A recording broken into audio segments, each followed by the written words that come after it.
সুধী দর্শক শ্রোতা, আজ 24শে মার্চ 2010 বুধবার। বাংলাদেশের জাতীয় সংবাদ মাধ্যমসমূহে প্রকাশিত সংবাদসমূহের উল্লেখযোগ্য অংশ নিয়ে সম্পাদিত অ্যানালগ নিউজ রুমে স্বাগতম। রাজধানীতে কেন্দ্রীয় ছাত্রলীগের সাবেক সভাপতি সাধারণ সম্পাদকদের সংগঠন ছাত্রলীগ ফাউন্ডেশনের একটি সভায় এক সময়ের ইতিহাস কাঁপানো ছাত্রলীগ নেতারা মহাজোট সরকারের মন্ত্রিসভায় শেখ মুজিবুর রহমানের চামড়া তুলে নেয়ার হুমকির প্রদর্শনকারী বিতর্কিত ও সুবিধাভোগী লোকজনদের আধিপত্য এবং বর্তমান ছাত্রলীগ নেতাকর্মীদের বেপরোয়া অনৈতিক কর্মকাণ্ডে সংগঠনটির জনপ্রিয়তা শূন্যের কোটায় নেমে আসায় উদ্বেগ প্রকাশ করে বিভিন্ন মন্তব্য করার সংবাদ ছেপেছে যুগান্তর ও আমার দেশ। ইডেন কলেজ ও বদরুন্নেসা কলেজে ছাত্রলীগের নারী কেলেঙ্কারির তথ্য গণমাধ্যমে প্রকাশিত হওয়ার পর এরই মধ্যে ১৫০ শতাধিক ছাত্রী চরিত্রে কালিমা লেপনের আশঙ্কায় ভর্তি বাতিলের আবেদন করার চাঞ্চল্যকর খবর ছেপেছে ডেস্টিনি ও আমাদের সময়। দেশের ৩১টি পাবলিক বিশ্ববিদ্যালয়ের উপাচার্যরা সারা দেশে শিক্ষা প্রতিষ্ঠানসমূহে শিক্ষার পরিবেশ নষ্ট করার জন্য ছাত্রলীগের বেপরোয়া সন্ত্রাসী কর্মকাণ্ডকে দায়ী করে শিক্ষামন্ত্রীকে উদ্বেগ জানানোর সংবাদ ছেপেছে আমাদের সময় ও নয়া দিগন্ত। প্রধানমন্ত্রীর নির্বাচনী আসন টুঙ্গিপাড়ায় এলজিআরডি টেন্ডারবাজিকে উপলক্ষ করে আওয়ামী ছাত্রলীগের দুই গ্রুপের সহিংসতা, একক আধিপত্য বিস্তারের দ্বন্দ্বে নেত্রকোনা সদরের ছাত্রলীগ ক্যাডারদের সশস্ত্র শোডাউনের সংবাদ, উত্তরাঞ্চলীয় জেলা নাটোরে আওয়ামী লীগ কর্মীদের কাছ থেকে অবৈধ অস্ত্র উদ্ধার হওয়ার খবর এবং প্রভাবশালী আওয়ামী লীগ নেতাদের মদদে ছাত্রলীগ নেতাকর্মীদের বেপরোয়া চাঁদাবাজি টেন্ডারবাজিতে প্রেসিডিয়াম সদস্য ওবায়দুল কাদেরের স্বীকারোক্তি ছেপেছে জায়জায়দিন, নয়া দিগন্ত এবং কালের কণ্ঠ।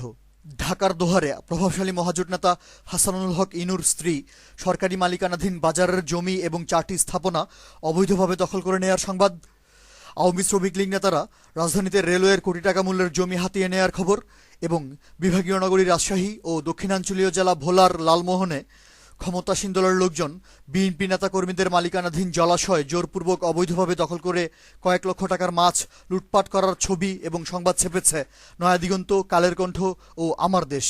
ঢাকার ধামরায়ে সংখ্যালঘু হিন্দুদের একটি ঐতিহ্যবাহী মন্দির ভেঙে জমি দখলের সংবাদ এবং চট্টগ্রামে নির্মমভাবে খুন হওয়া সংখ্যালঘু হিন্দু স্কুল ছাত্রের পরিবার সুবিচার না পাওয়া এবং অন্য সন্তানদের প্রাণনাশের আশঙ্কায় থানায় মামলা পর্যন্ত না করার খবর ছেপেছে ভোরের কাগজ ও কালের কণ্ঠ।